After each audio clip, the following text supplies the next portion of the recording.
Hello and welcome to our new format, GamesNet Berlin Europe Introduces, where we shine a digital spotlight on interesting games companies from Berlin. Today with Maschinen-Mensch, known for the Curious Expedition series and based in Berlin at Saftladen. Our moderator is André Bernhardt.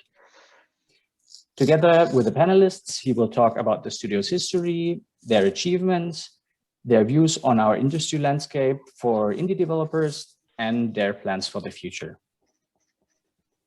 GamesNet Berlin Europe is an initiative of MediaNet Berlin-Brandenburg, whose network reaches beyond the games industry, connecting Berlin's and Brandenburg's media, creative, and digital industry to create meaningful connections and facilitate interdisciplinary synergies.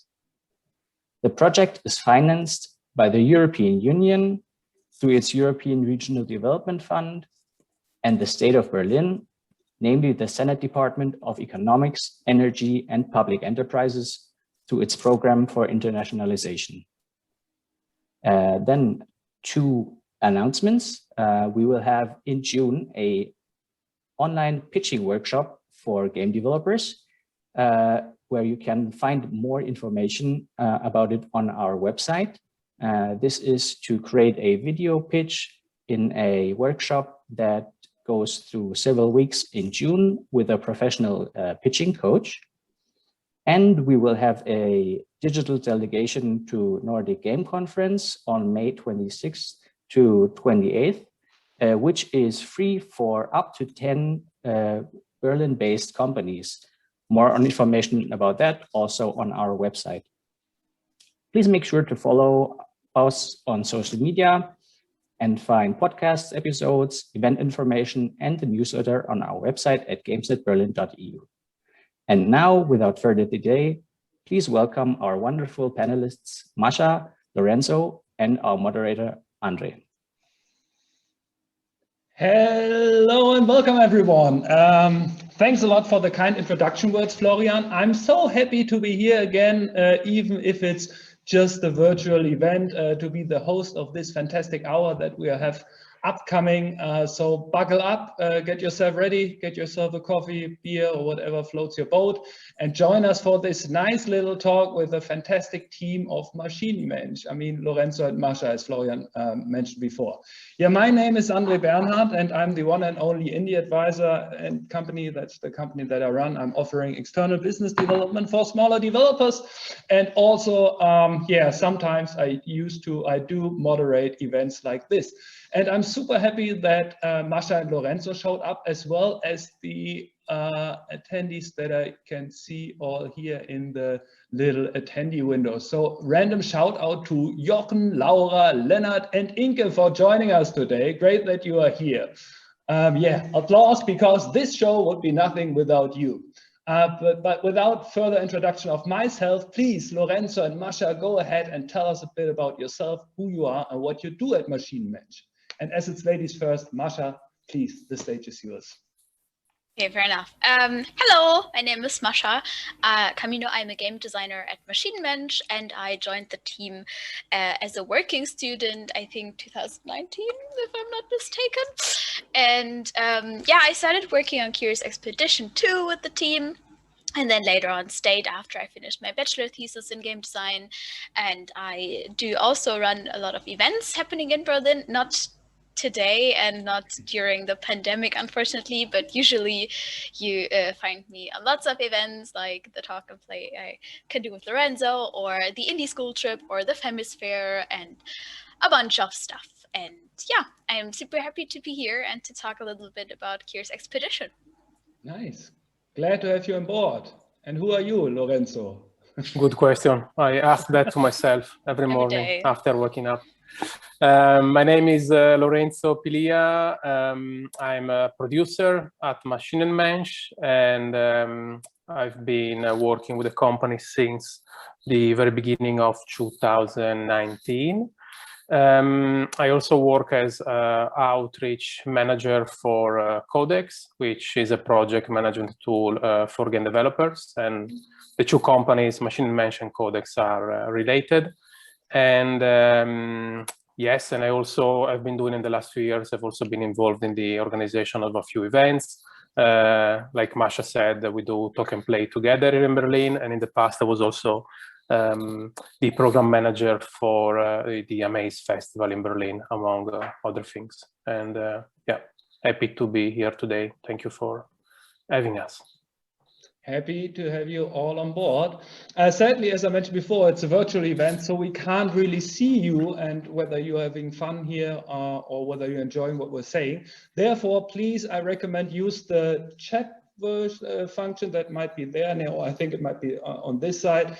Make sure to chat. We have Florian who is checking the chat. So if you have any questions that you would like to see answered by Lorenzo and Mascha, make sure to write it down. And later on, there is this Q&A button here. So when we come to the end of the session at roughly 6 p.m., we will move over to the discussion part. And also second thing on the housekeeping that we have for today, make sure that all the products and things and services that are mentioned today, that you sign up for them and buy it immediately as soon as we are done. So everyone is taking out of this little conversation. And I'm quite sure that most of you attending have already played number 1 or Curious Expedition first part, or the Curious Expedition or the second part. But still, to get you in the right mood, we would love to share the trailer of Curious Expedition 2 with you. So Florian, please hit the right button and show us some amazing trailer gameplay, whatever is prepared there. And now magic should be happening.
Muted, sorry. Cool, that was nice. Applause, applause. Thanks for sharing.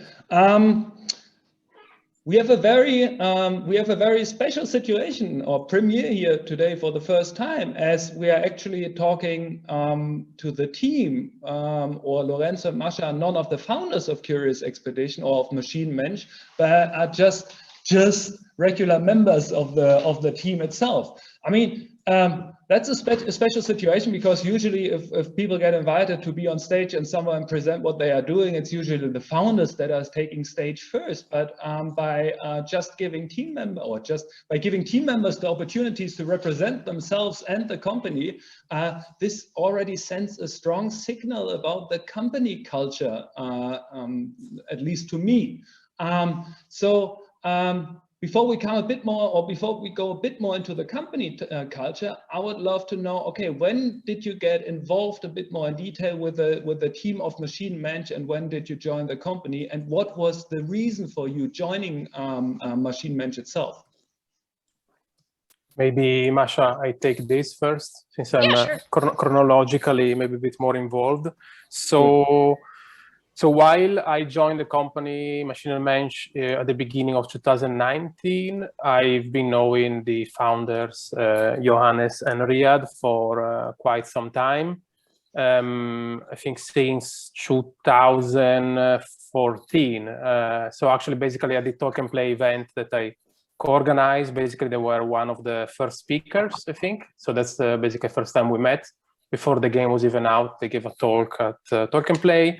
And then when the Saftladen was born, so the Saftladen is a indie game collective and co-working space. And the very first location was in Kreuzberg. We were like basically subletting from Happy Tuesday, and basically in the first incarnation of this co-working space, I was renting a desk there as a freelancer, and Maschinen-Mensch was also there as the co-founder of the Saftladen collective.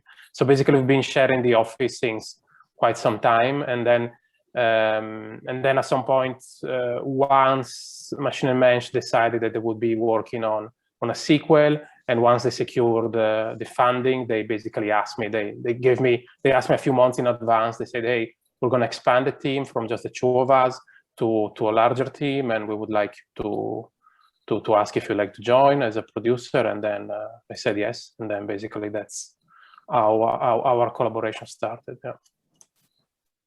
Nice. Little fun fact here on the side, it's actually the place where the Saftladen was founded is my office now. So I'm sitting right here now, where I don't know who of you was sitting here, but yeah, at least the location is in good hands right now. And I'm curious to hear a bit more about the new Saftladen collective later on. But before we come to Mascha, I'm curious, Lorenzo. I mean, you have been an avid gamer yourself. I mean, but you never were involved in game development itself. What made you join the gaming company or development team then? I mean, I was into game as a kid, like when I was very young, into games. Then I guess when in the late 90s, when I discovered the internet, I think my interest went in another direction, and I only got re-involved into games, I would say 10 years ago, 2011, when I discovered independent video games. And then little by little, I got more closer to the scene. I started organizing events. And yeah, for a bunch of years, people have been asking me, have you ever considered working with a team? And with an indie development team, and my answer was always, well, if the right opportunity comes along, I would consider it. And then the right opportunity came along, so in the form of Maschinen-Mensch. So yeah. So yeah, even though this is only like technically I would say in the game industry as a developer, I'm only since a couple of years. Yeah, I've been involved through events like for now 7-8 years. So yeah. Yeah, nice. And Mascha, with you, it's more like the common way of getting into the games industry, or? Yeah, in a way, I would say so. So I did not grow up in Berlin. I grew up in the south of Germany in a picturesque town called Freiburg im Breisgau. And the game scene in Freiburg is non-existent, you could say. So I decided to move to Berlin to study game design there because my dad is really into games and I played with him a lot. And then, yeah, we discovered that it's actually an option to become a game developer. So yeah, I moved here, and as I said, in Freiburg there was no game scene, and in Berlin, on the other hand, there are so many things happening. And this is also where I discovered then the Talk and Play, for example, and how I met Lorenzo and other like festivals and events and so on. And through these kinds of events, I met you and Riyad and heard about Maschinen-Mensch and then about the Saftladen, and I was super interested in joining them and so on. But I also did my studies, but at some point you have to do like an internship, but I had 2 other internships already, and you asked me if I wanted to do it with them, and I was like, oh, I cannot because I already have a place. Then he approached me afterwards again and yeah, offered me to become like working student with them, which was amazing for me, and I of course took the chance. Yeah, and then I could stay because I also chose to do Curious Expedition 2 as my bachelor project, which is pretty much like the best thing you can do, to use your company project as your bachelor project, because then you could focus 100% on it. Yeah, and that's how I came to Maschinen-Mensch. And yeah. I'm very happy about it. And I would also like to mention that Laura, who's in the chat right now, she's also part of the Maschinen-Mensch team. And she also started with me 2019 as working student. Greetings. And is now full employed. Yeah. Cool. Yeah, we already mentioned a lot of things that are intertwined here somehow, because I mean there are a lot of things coming together. We have on the one hand we have this talk and play, we have the Saftladen collective, and hopefully we can figure this a bit more or trying to get the things straight on how this all belongs together. I mean, for those people who are familiar with the Berlin game scene, everyone knows that everything is quite connected. But for those who are not from Berlin, we try to figure this out later on to get you some more insights on it. We should also talk about Codex. I'm here. I also always need to promote. I always need to promote Codex when if we find time. Is there a little sign that you can pull up later? Yeah, a like, logo. okay, time to buy now. Yeah. Yes, I will change. I will change the background. So. Make sure to also use Codec if we are not using it at this moment. At this time, it would be also interesting to see how many of you played the game already, so we know we need to go more into details or more step on top of it. So Florian already started the survey, which should pop up now with you. Take your time to read it and hit the right answer. Can we vote as well? No, we can't. I also checked. We can't take part in that. I would be so curious whether you played both of the game. No, just kidding. But Mascha, what was the rating that you got on your bachelor thesis? Is there a rating or?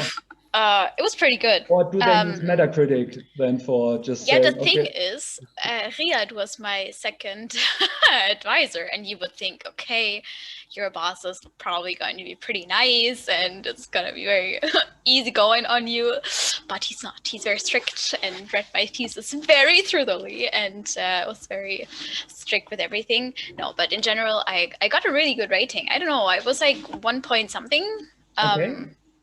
But yeah, to be honest, no one cares, actually. Like, for all the people in the chat right now that are still doing their bachelor's, you go. But like, just finishing it is already like the most important step. Also for yourself to do the projects is even more important than the grade that you get in the end, to be honest.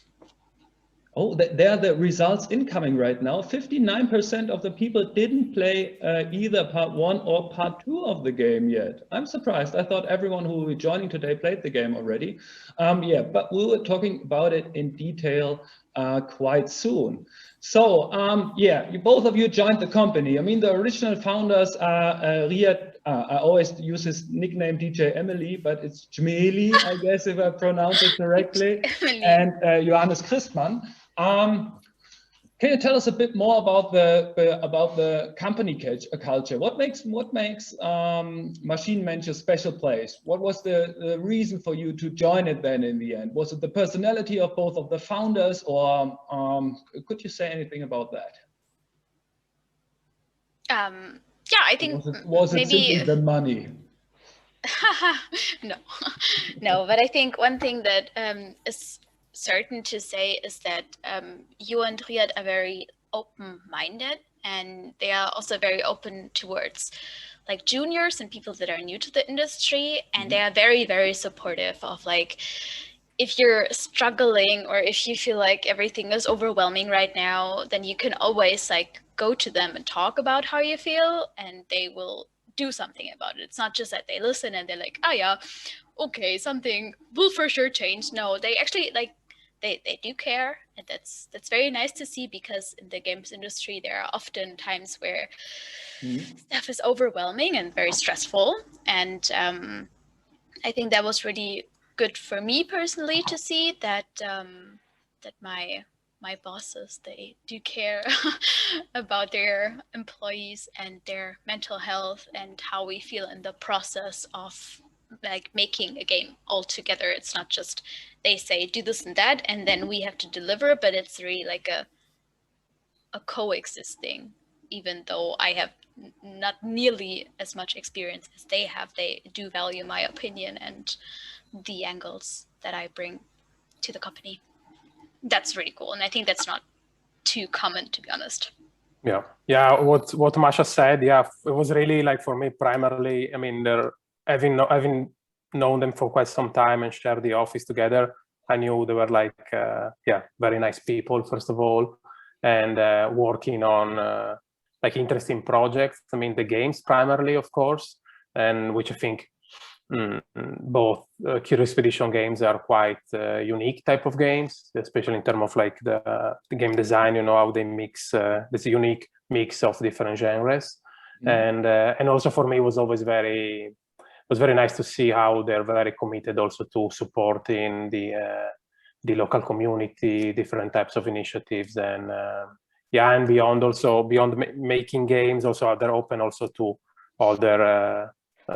other initiatives, such as they've also organized together with the Goethe Institute this series of game jams all over the world. So they're really active, positive people. So yeah, that was the main reason. So yeah, I think when you find nice people, good people, it's good to keep them close. So you are in it for the good people that are part of the team.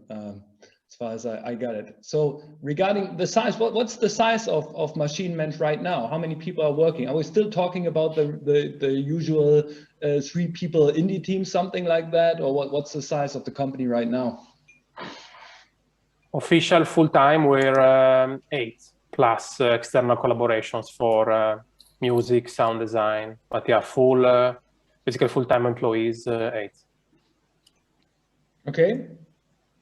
And regarding the process of coming up with a game idea, I mean, not talking down, but Curious Expedition is obviously a sequel to the first part.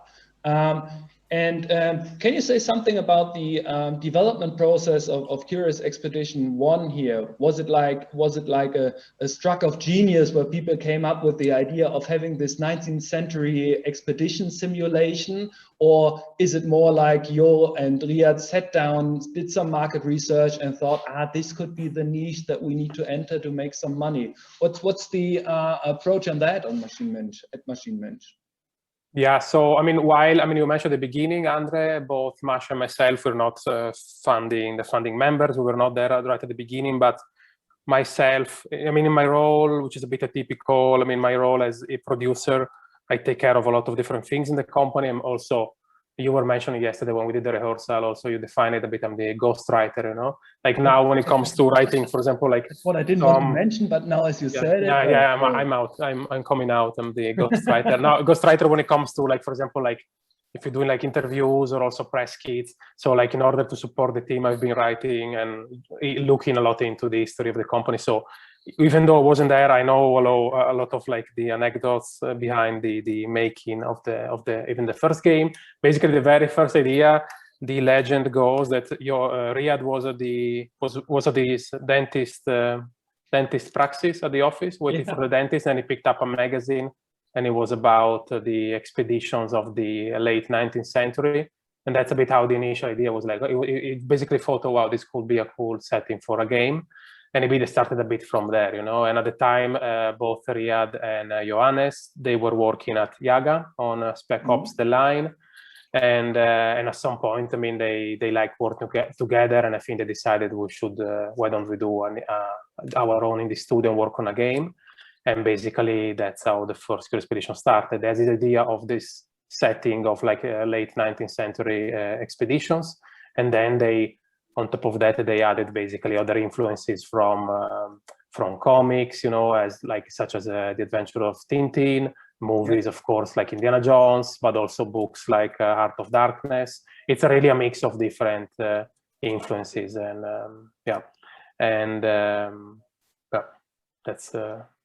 that's pretty much it. So there wasn't really, I guess, much market research. And in terms of genre, I think they were inspired by games such as Spelunky, in terms of like the technical aspects or type of genre. So I think they wanted to do a roguelike, which is also a common choice in the last 3 years for smaller indie teams.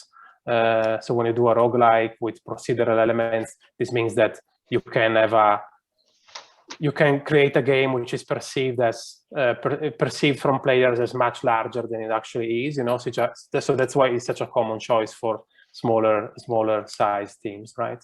And yeah, so I think yeah, I guess that covers the question. Thanks a lot. Okay. Thank you. I mean, what I always found astonishing about, or what's quite unusual regarding the lot of other teams that are used to encounter these days, or over the past years, is like that. I mean, both, you mentioned it before, both were already seniors working at Jager on Spec Ops: The Line. So it's not like the usual indie team that steps out of the university or whatever and just starts out with their first game. I mean, they had some experience before what they're doing, and they were already starting with a good plan. Oh, actually, I didn't want to explain the story of Maschinen-Mensch, but that is something. I mean, I was lucky to meet them quite early in the beginning process, as we were neighbors, as I used to sit at Happy Tuesday, and the Saftladen was founded next to it, where Maschinen-Mensch was one of the founding members. And so I had the pleasure of meeting everyone quite early in the process. And that is something that struck me already. I mean, okay, we know that the first part, it was somehow a coincidence of things that came together without this typical business-driven market research approach. What did change when we were talking about the sequel for Maschinen-Mensch 2, for Curious Expedition 2? I mean, were you just like checking, okay, all the critic points on Steam, what wasn't right, and you took that as a plan to change the game to make the sequel out of that? Or how was the process in the beginning when you started up with the idea for Curious Expedition 2? So yeah, I can tell maybe a bit the beginning of the story, then maybe Mascha can explain. Since Mascha is the game designer, she can explain, maybe she gives some examples of some of the different mechanics in the sequel. But basically, the development of the first Curious Expedition was in development for quite some time. So the first version was released in 2014, but then it was basically expanded, updated, and maintained for basically pretty much 5 years with a lot of updates.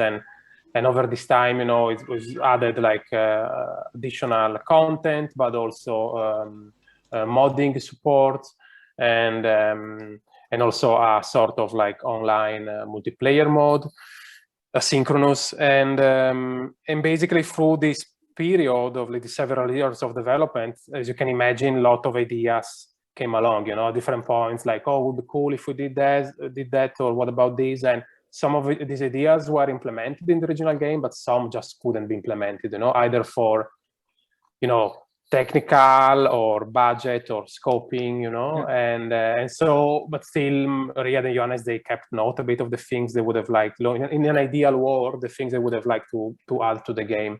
And yeah, and then when it came the time to think about future projects, different directions were considered. Like they started working on some prototype for a new game, but also they thought, yeah, why not why not doing a sequel? You know, we put all this time and energy into building this world, so why not expanding the IP and do something, expanding the team and do something a bit bigger with a different art style and different game mechanics. And then because of the success of the first game, which sold until today, the first game sold 2,000 and 50,000 copies. Because of the success of the first game, it was also possible to get interest from a few publishers. And so eventually we signed with this Swedish publisher called Thunderful. Mm-hmm. And thanks also to their investment, we were also able then that's how the Maschinen-Mensch was able to expand the team.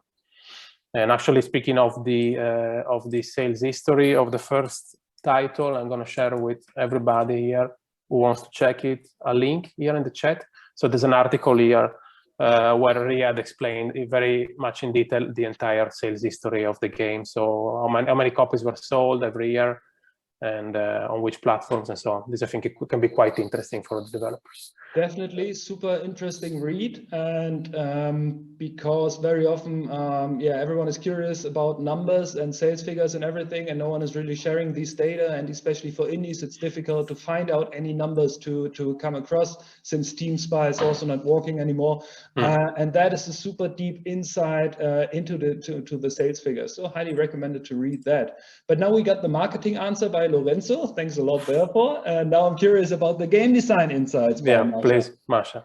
Yeah, so it's safe to say that Riyad and Johannes had many ideas that they just could not do in Curious Expedition 1, mostly because they were just 2 people working on the game and they already had plans for what they could do if they had a bigger team. So they were quite excited to get more people on board and refactor quite a couple of things. So for example, one thing that changed a lot, I'd say, to Curious Expedition 1 is the combat system, which is now working rather differently. We're still using dice, but we have like so much more. And this is why it's so crazy for me to see when people are complaining in some Steam reviews saying the combat is much smaller than before, but it's just not true. It's just so big. It's crazy. And yeah, I think they were also influenced by other games that came out after Curious Expedition 1 and they liked a lot. For example, Slay the Spire was mentioned a lot during our meetings, and therefore quite a couple of things like changed. For example, we also added many more items that like existed in idea form already, but they were no use at the moment of Curious Expedition 1 because it was just too small and their impact would make no sense. And therefore, like, we expanded the worlds quite a lot and also gave this whole thing a context for being in Paris and the Exposition Universelle and your role as a discoverer, basically, and an explorer was added in the second part, which is like a similar concept to Curious Expedition 1, but also quite different. Introducing also the clubs is, for the people that don't know, you're basically an explorer living in Paris at the moment, at the time 18, I always have a number twister, but it's 1889. Oh God. And you are working for different explorer clubs that send you to faraway islands to discover what's happening there and bring back valuables or information that you can find in these places. And yeah, it's basically a British club and a Chinese club and also an American club. That did not exist in Curious Expedition 1, which just automatically gives it a new narrative-driven direction, which could not be as big in Curious Expedition 1. Yeah. Yeah. Mascha, did you mention relationships? Yeah, sorry. Oh. Yeah, and we also added, yeah, true. It was one of the first things that I worked on in Curious Expedition, was that I was in charge of relationships, because now, like, track members, we also wanted to blow more life into the people that you have on your party, and they can form relationships now with each other. Basically, they can fall in love, they can hate each other, they can become friends or even then lovers and so on. And this is one of the big new things that was first added in Curious Expedition 2. Yeah. Now I want to know, talking about diversity, how is it possible? Relationship, every gender with every gender, or is there any? There are no restrictions. You're just saying it, whether this would be the super usual thing that everyone can be in love with everyone, which you can be in love with salamanders and mole people too. So. Whoa. Okay. Yeah. There was somebody once reported, a player, that all the relationships were like homosexual relationships, and then they thought we had a secret gay agenda, but I don't know, maybe it was a bug, but it wasn't intentional. But it was just the RNG. Is there a special balancing about relationship being successful regarding the gender? No, it's totally equal. Okay. All random. Yeah. All random. Yes. Good. Talking about now that brought me out of concept, my question before was, I mean, when you joined the studio and you explain, I mean, you're talking about the game design for the sequel. I mean, how is it for you? Like, was it easy to convince you and Riyad of different game design parts than the things that they have imagined? But because I can imagine it's a different thing to talk to the founders that you want to change the gameplay of their baby somehow, with being new or with being a former intern at the company. Yeah, it's a good point. Of course, they both always like have opinions on things and on new ideas that you bring to the design team, basically. But we had one employee, his name is Sean, and he was the lead game designer, and thank God we had Sean because like Sean was very brave with his ideas, let's put it like this. And whenever like someone in the team kind of disagreed or said, maybe this is not such a good idea, especially like Riyad and Yo, for example, then it was easiest to send Sean, and he could like perfectly explain why the design is probably better than the other and why we should give it a try. But also that said, I think it's just fair to say that Riyad and you also always say, okay, but if you think it's a good idea, then you can convince me, prototype it, basically. Yeah. And then we can always prototype it. Isaac, like our programmer, can give us code support for basically anything. And yeah, that's the easiest way to find out if your idea is worth to pursue or not, to test it in the game. And yeah, even if sometimes they give you a skeptical look and say, I cannot imagine this being a good idea. And then it turns out to be a good idea. So, yeah. Yeah, I would say, I mean, growing a team, it's, yeah, we're all learning, and I mean, they as founders as well, I guess, going from a 2-people team where we're both founders and then expanding to a team, it's also some point when you have several projects going on at the same time, you also reach the point where you need to start delegating and trusting the people. And I think, there's also, what I was saying, mentioning that like they're nice people and also smart people, I think it also comes to this at some point. They also realize, okay, we cannot oversee, micromanage everything, and we need, we hire these people because we think they're good at their job and we're going to trust them. And and this really applies to a lot of things. Of course, not everything. There are some, really strategic decisions which can impact the budget. And so in this case, of course, they have the final word. But in many other cases, it's like, they're like, okay, you decide, you go, and then And it's also something that Johannes really values. Because he mentions it, especially sometimes. He says, sometimes I'm very happy that you're on the team because you bring some really crazy ideas that I would never think about. And I mean, I'm quite a lot younger than Yo, obviously. And he says that's something that he really likes in the team, that we have these different age groups, different influences. We all play different kind of games, and therefore we can have very diverse conversations, which is very important in these design meetings. Now we were already talking quite a bit in detail about the game itself. I mean, to the audience that is where 59% never played the game before, if you had to summarize the game in an elevator pitch or describe it in one sentence, what would it be? I can read out loud the official description, so which is easy. I mean, the one sentence description is Curious Expedition 2 is a narrative roguelike adventure set in a reimagined version of the late 19th century. So yeah, that's so I think narrative roguelike for the sequel, this is what we call it. So yeah, roguelike, I won't go, I mean, it's a genre which has been very much in vogue, and we'll not try to describe it. I can open the Wikipedia page of roguelike.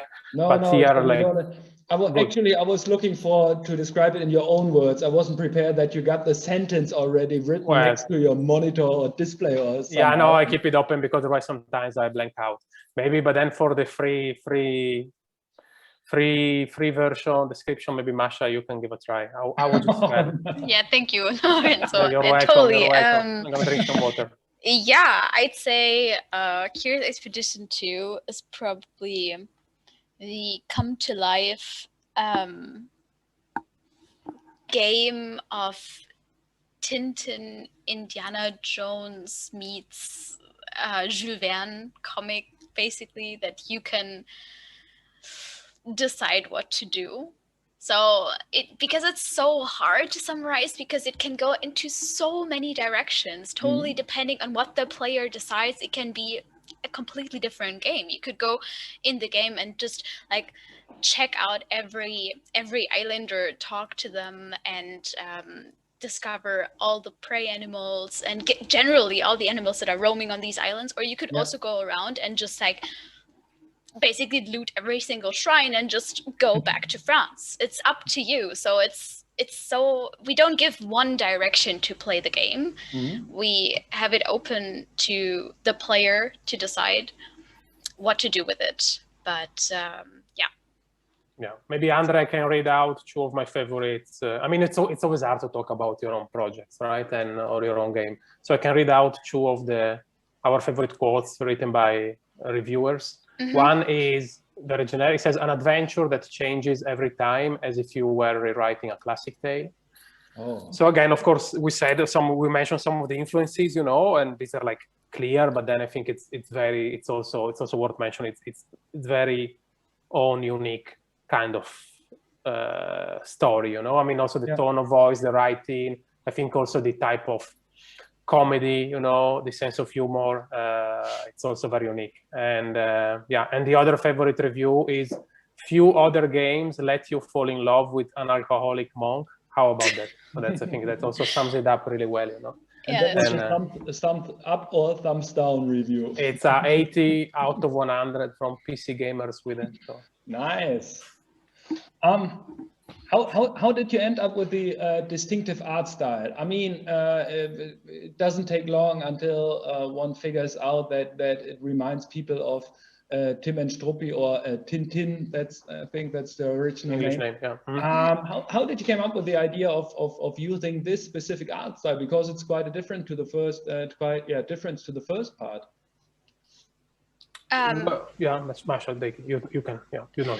Yeah, I think it's mostly because Johannes really loved this kind of art style. As our art director, he's in charge of these decisions, and he also wanted to try out something very, very different to Curious Expedition 1. Really go away from this pixel art style and try out something drastically different, but also something unique that you don't see often in other games. Because if you look around, you cannot really think of another game that has this art style. And he was looking for this kind of niche, and this personal love of his for the style combined, I think, and I think André keeps asking us about market research, and maybe this is one case where it was also partly, I mean, it was primarily art direction decision, but it was also partly a market decision, because it was really, you know, the game, the market is ultra saturated. There's a lot of games, and it's very hard to emerge, to do something, you know, original, either in terms of gameplay or in terms of like visual, you know, and you want something which stands out a bit, you know, that people see once and remember, that people see second time and then can connect, you know. And I think, as Masha was saying, there's very few games which are influenced, you know, by this type of comics. I mean, that they are, technically speaking, the art style, with this kind. Sorry, say it again. Lune de Claire? Maybe. I don't know. Yes, it's French term, and that's the style of this type of Belgian French comics. And the interesting thing, maybe here, a nice anecdote, is that the reference with this like type of comics is very, in Europe, is very clear, you know, like in Germany. I would say throughout Europe, everybody like says also in reviews, it's reminding of like Tintin. It reminds me, you know, the style, or like some old school comics.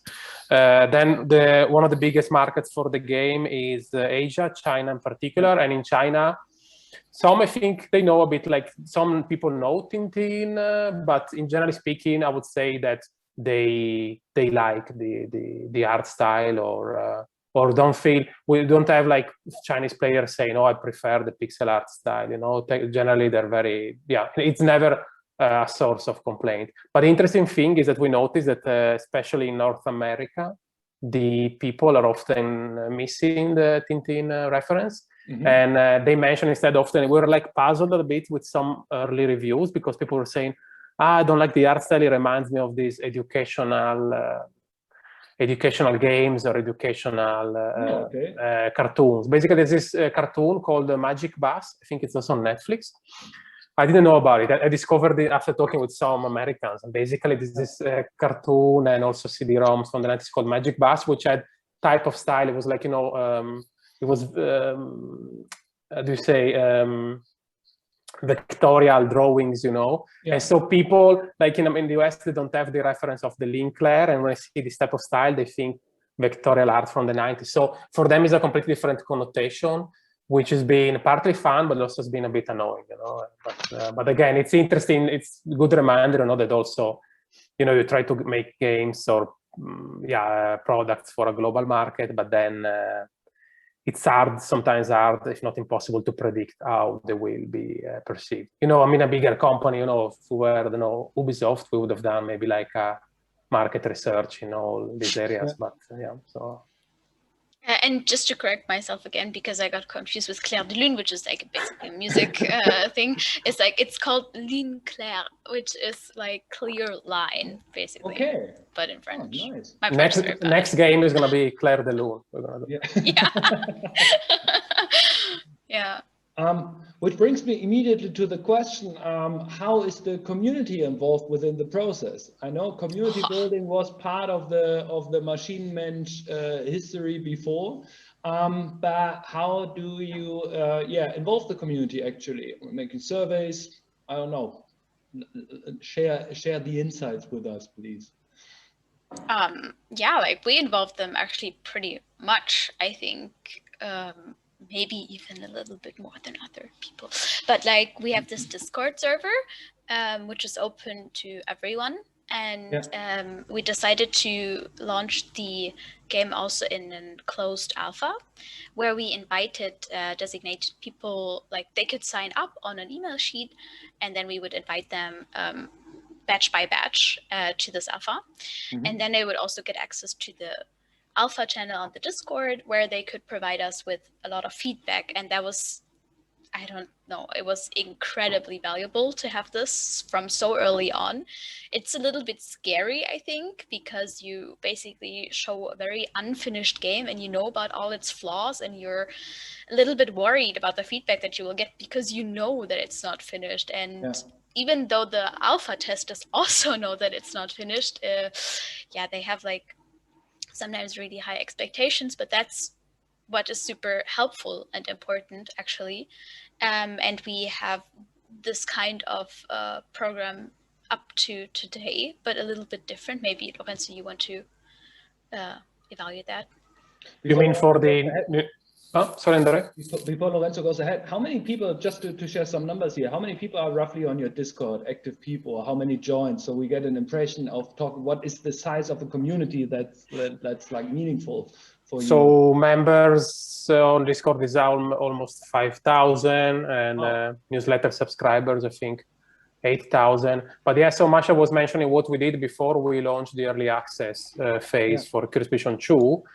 We decided to do this closed alpha. So basically we distributed the game for free, a very early version, so we could gather early feedback before it was commercially available. And basically I did a bit of like research, what other games were doing, and basically I came up a bit with this plan, which was, it brought together, I think, we tried to do, you know, to do two things at the same time. So it both worked well as a marketing tool to grow our community, to involve our players, but also worked well as a way to get like early play testing. And basically we said, if you want to play like for free, like the closed alpha version of the game, you can sign up to our mailing list. And this way, basically, we grew the mailing list from 2,000 to 7,000 members.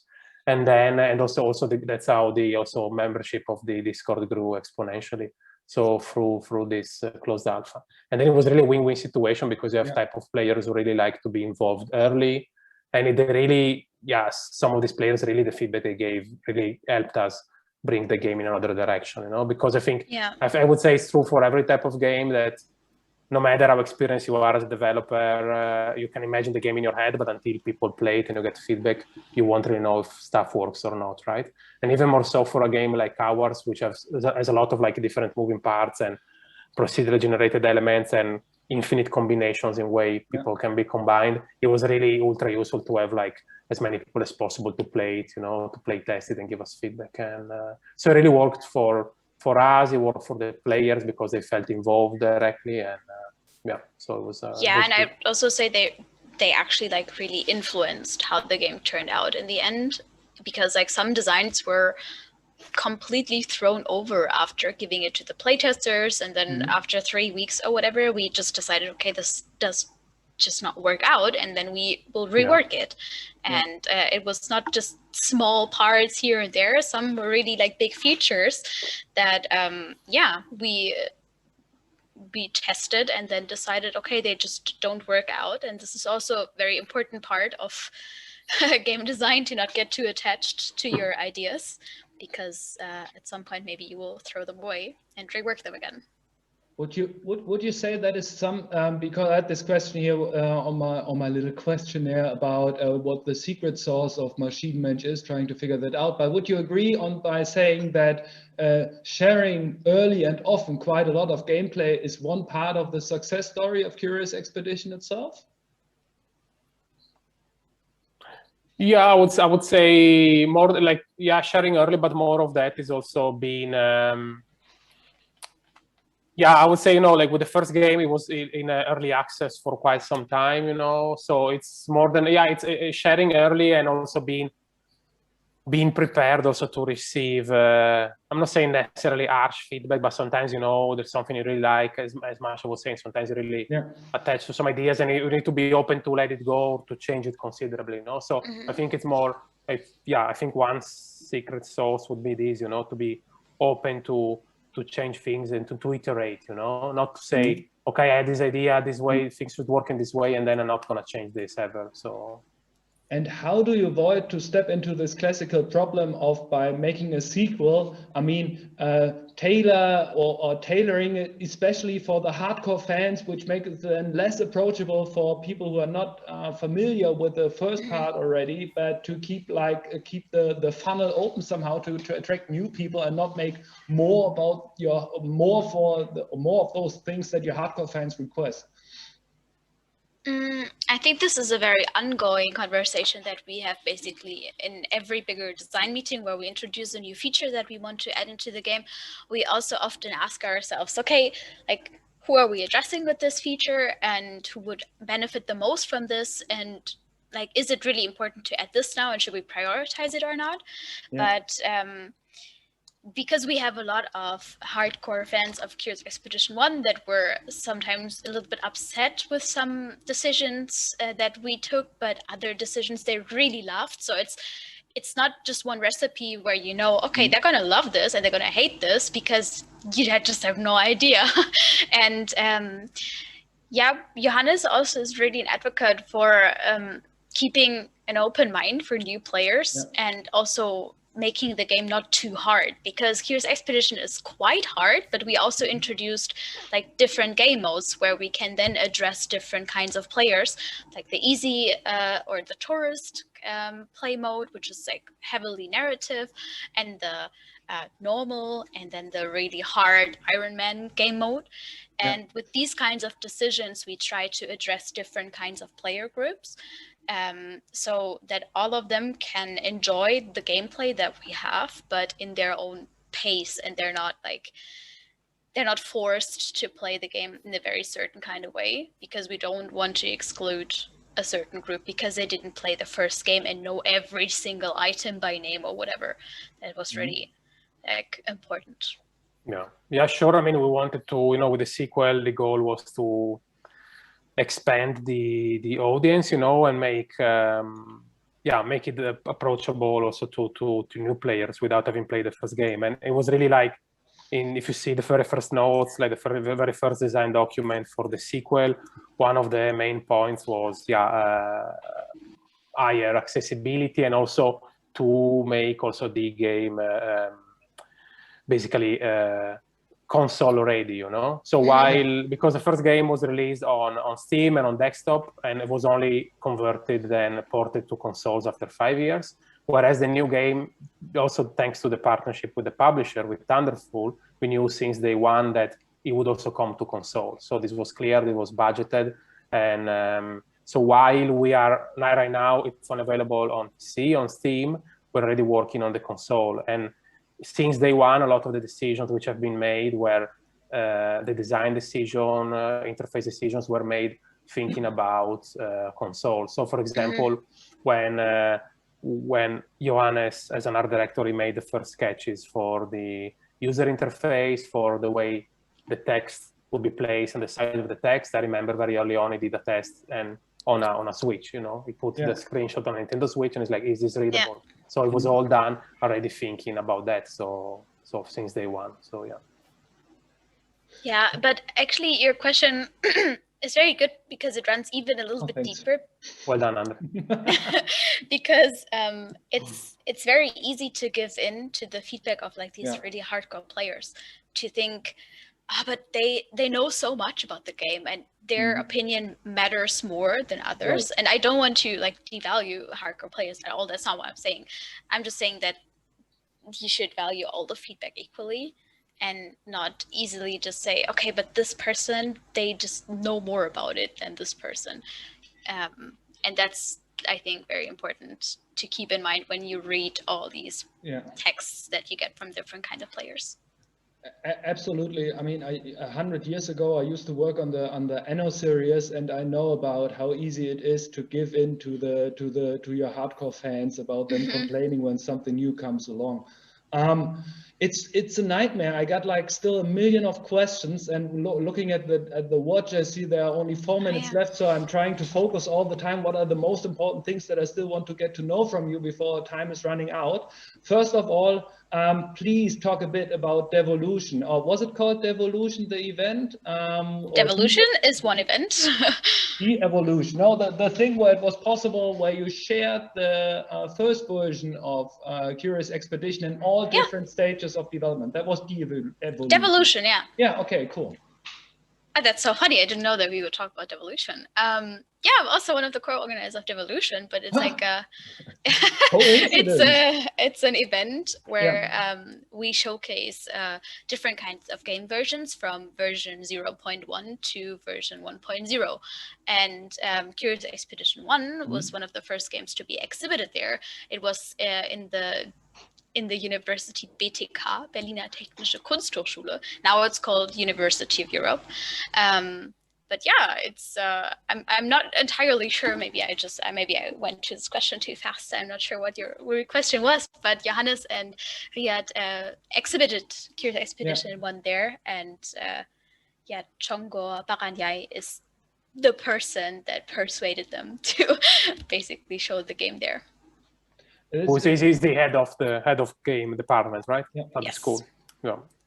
Yeah, sadly, I didn't have the chance to participate in this event, but it's definitely highly recommended, because how often do you have the chance to see how a game actually evolved from version 1 to the final release stage? So yeah, I'm curious whether this thing will happen to Curious Expedition as well in the future somehow, and if so, please everyone join there and take a look at this amazing opportunity. There are a few, the next thing from my list is about the marketing approach. Because the first time that Jo and Ria told me that they're getting Lorenzo on board, I was just like, yay, very good idea. Because very often, I mean, people are making, or indie developers are making amazing games, but they really don't focus on sharing what the game is about early on to make sure to build up this community and everything. So I think you're doing a pretty good job over there. Is there something you can share what you're focusing on right now? I mean, is Maschinen-Mensch looking into little funny TikTok videos to extend the range of extend the outreach? Or is it still that you focus on Twitter and Discord and the common stuff? Funny you mentioned TikTok, because there's a team member. I will not mention who, but they're not. It's not me. I want to clarify. They're not in this panel. There's a member who's like secretly experimenting with TikTok. But yeah, I mean, I mentioned at the beginning, I mean, officially my role within the company is like producer, but I think, you know, producer for indie game studios, small studios is always is not a defined role, right? It really varies a lot. And in our case, because we're working with a bunch of like also experienced team members, I'm not really doing the kind of like project management you would normally do in bigger studios. You know, I'm not really checking daily what people are up to. So it's really, I'm wearing different hats, and one of the things I take care of is also like some marketing, community, or also managing the store pages and so on. And yes, I would say right now, I mean, what we're working on in general will be announcement, I think, next week. We're working on a major content update, and I mean, it's not ultra secret because we've already been teasing some stuff. So it's a major content update, and there's also going to be a new game mode, where we involved now the community already. So some people have been like play testing this, and yeah, in general, Andre, it's also a matter at the end, you know, it's like we're a small team, the resources are limited, the time is limited, so we try to do our best. So of course, we're always looking around for what's working, what's worth pursuing, you know. And then, of course, in the last year also with the pandemic, there've been some different opportunities. Everything moved online, and yeah, we try things out, you know. I think it's like within, as much as possible, we try to explore different things, you know. But yeah, as I said, you know, there's also depending on the resources, you know, not much money, but also a lot like time, what's available. But whenever possible, we try to do things out, you know. I think one advantage, of course, of being a smaller indie team is that you're a bit more agile there. So yeah.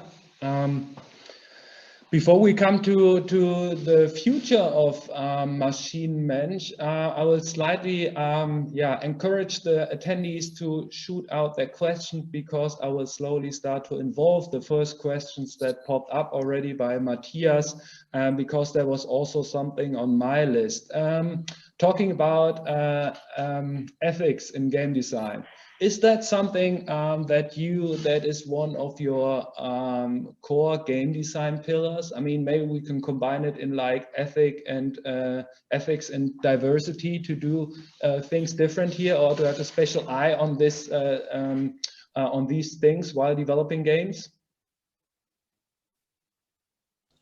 Yeah, I was muted, but yeah, of course, it's a very important topic for us, especially with the whole theme of Curious Expedition and how we portray certain types of colonialization and how we showcase other cultures and so on. It's very important for us to be aware that that we do these kind of things. Mm-hmm. That's why we have, for example, different cultural advisors.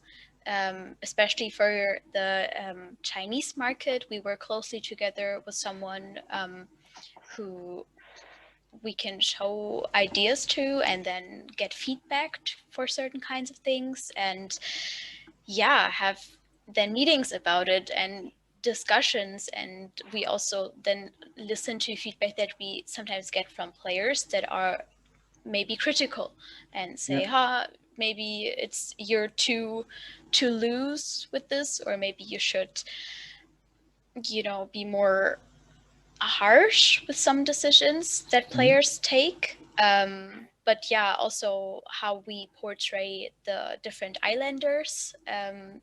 Some people might think that we just go with it, we just do what we think, but that's not the case. We like all of these different islanders that we show are based on research, and there we also have a cultural advisor helping us with this, and yeah, so we don't take it lightheartedly, but it's also a certain amount of artistic freedom that we take sometimes, which I think is also important.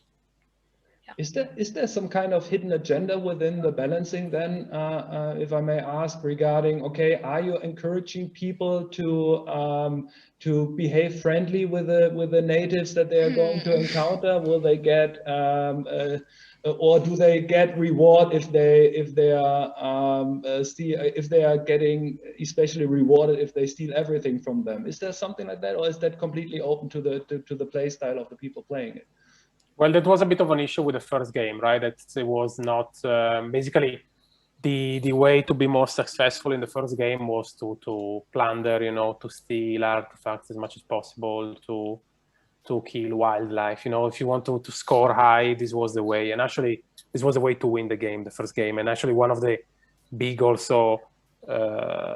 big aspects that we wanted to improve with the sequel was this, you know, to also allow for different play styles. So, for example, in the new game, you can play and complete the game in a pacifist mode, so without having to kill or to steal anything, and you have different classes of track leaders. So, for example, you do have one which is called Big Game Hunter, so somebody who goes hunt for like animals, but then you also have the anthropologist or the cartographer, so other type of more pacifist characters who are more interested in the research, in the knowledge. So we try to implement this also in the game in a way that also fits with all the theme. But yeah, as Masha mentioned, of course, the game, because of its setting, it has to deal, of course, it's going to encounter some colonial aspects, and we've been doing our best. We've been working with cultural advisors, and we're always iterating and listening a bit to feedback and changing also like the wording. And yeah, ultimately, again, the game, of course, gives players a certain level of agency. Yeah. So I think when you encounter, for example, I mean, there are also limits there. Of course, as game designers, we can limit. So, for example, if you encounter the islanders, it's not automatic. You usually don't have the option of like fighting, you know, or killing. Yeah, whatever. not Usually, attacking them or something. Yeah, exactly. That's No, this is very given. rare. I think it can happen that if you do stuff, like if you steal, if you're unrespectful toward the vegetation, they get pissed off and they will attack you. That can happen, but it's not going to be that you proactively can attack them out of the blue. So, for example, certain things we also limited there. Yeah. Yeah, it's woven closely to core mechanics in the game. For example, we have like standing, which is displayed the whole time, and it will display how the islanders perceive you. Yeah. And this is very important, and often this makes the difference to if your run is successful or not. And often you will realize, so we're not pushing an agenda at all, but often you will realize that it's just like easier to work hand in hand with the islanders than being hostile. And by reading the question again, I'm not 100% sure whether we covered the topic already. But as far as I understand it, was there any kind of backlash regarding the game design decisions that you made within the community by people saying, no, you shouldn't be able to attack natives at all or something like that? Or did you do a good job regarding the cultural advisors that you had on board, that there was never any issue about treating people the right way within the game? No, well, there were some cases where people pointed out certain things. Again, you know, when it comes to criticism, you know, I mean, how the internet works, like I think negative feedback, it's been negative. You're more likely, let's say, the more vocal group are going to be the ones who have something negative to say. Sometimes it just can be people who say, oh, I hate the art style, I prefer pixel art. When it comes to the content, of course, we try to understand where the feedback is coming from. And there was one specific case where there was the idea, you know, based again on the historical context. Maybe you remember, maybe you're familiar, if you're familiar with the exposition in Paris, the Exposition Universelle. There was also this so-called human zoo, you know, where you had like people, natives brought from Africa to showcase, you know, to be showcased. And we wanted to include, to have this, that you would encounter this person managing this human zoo, and you had an encounter and you could also fight or liberate them. But the first version we implemented in the game, the way it was written, it was a bit like there was room for being, it was a bit ambiguous. And we got the clear feedback from one player saying, hey, like, yeah, this sounds really weird, you know, I don't know how to interpret it, you know, it sounds a bit off, you know. So we sat down and we thought about it, and then we decided to deactivate, for example, this content. So to take the time to rework it and then re-implement together with the cultural advisor, actually. Yeah. And that's what we did. And how did it work out regarding diversity by slowly coming to an end? I remember that in the first part, Riyad and Yo did this FemCrunch initiative on Twitter, where they was just like putting the same amount of female as well as male players into the first part of the game. Are you taking a special focus on that regarding the protagonists or the heroes that you can choose, that there's an equal share in the protagonists? Or I think one main difference is that the protagonist in this in Curious Expedition 2 is not a specific famous person. It's different play styles that you can choose, and they come in different genders, and you can randomize this. So it's basically randomized if your track leader is going to be male or female. So it's balanced out, and that is the case for every track member and every character basically in the game. Cool. Yeah, sadly, we need to hurry. So we rarely covered everything which I promised in the beginning, to separate a bit between all the things that are going on in Berlin right here. But I mean, it's an amazing place to stay and make games, and there are a lot of events that will all hopefully come back within the future. Yes. And talking about the future, as we don't have time to go into the events anymore, sadly, I'm sorry therefore, is what is the future of Maschinen-Mensch? I know you are doing Curious Expedition, and you are doing Curious Expedition 2, and you are also doing Codex, the project management software. Nice. Will Maschinen-Mensch evolve into the future, into the Curious Expedition company, making another sequel, or will you focus more on delivering real software for people developing games, or will it be a mix of those, or is there a secret IP that you're going to pull out of the hat right now, the secret rabbit? What's the future? What to expect from you? Why not both, I would say. Okay. Yeah, in the immediate term, is like continuing to maintain and expand the sequel, and also releasing the console version, which should come later this year. But we have also already planning like more content updates down the road. And then alongside, with Codex, with the project management tool, we're continuing developing there alongside. I mean, it's only like me and Riyad working from the Maschinen-Mensch team directly. And then in terms of future projects, we're working on some prototypes. I mean, it's partly, it's nothing really announced, but then if you look, we got some public funding, I think Median Board and the federal funding we received. So some information is out there, but it's very, very generic, you know. But we got some prototype funding to work on new projects as well. Yeah. Yeah, and I think it's fine to also say that it's going to be very different to what you've seen till now. Excitement. So everyone in the audience, make sure to subscribe to the Twitter feed, join the Discord, and everything that is possible to stay up to date regarding the news from Maschinen-Mensch. And yeah, I think we need to come to an end slowly here. So thanks a lot, Mascha, grazie, Lorenzo. You have been a fantastic panel of fantastic people to talk to. I wish we had more time and could speak more about this, but so far, also a big shout out to the attendees and everyone watching. I hope you had an interesting 1 hour and 50 minutes with us and learned some insights about Maschinen-Mensch and Curious Expedition 2. And yeah, thanks to the MediaNet for having this opportunity to be here together with Maschinen-Mensch, and also thanks to all the sponsors. I don't know who sponsored this, but whoever did this good job, so we can continue of having this kind of format until we are able to meet again in person. So, and also thanks to you, André, for moderating this panel. So great.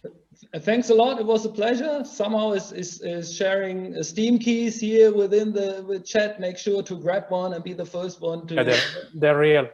Can I activate a filter now? Last minute, wait. Yeah, let's activate the filter now. Okay. We waited the whole time for it. I wear my little pizza hat. I'm sorry to disappoint. I can only do this. Okay, nice. Yeah, nice. Good. Thanks a lot, everyone. See you all soon at the next media event. And that's it so far. Enjoy the rest of the day. Bye-bye. Bye-bye. Bye-bye. Thank you. Thank you.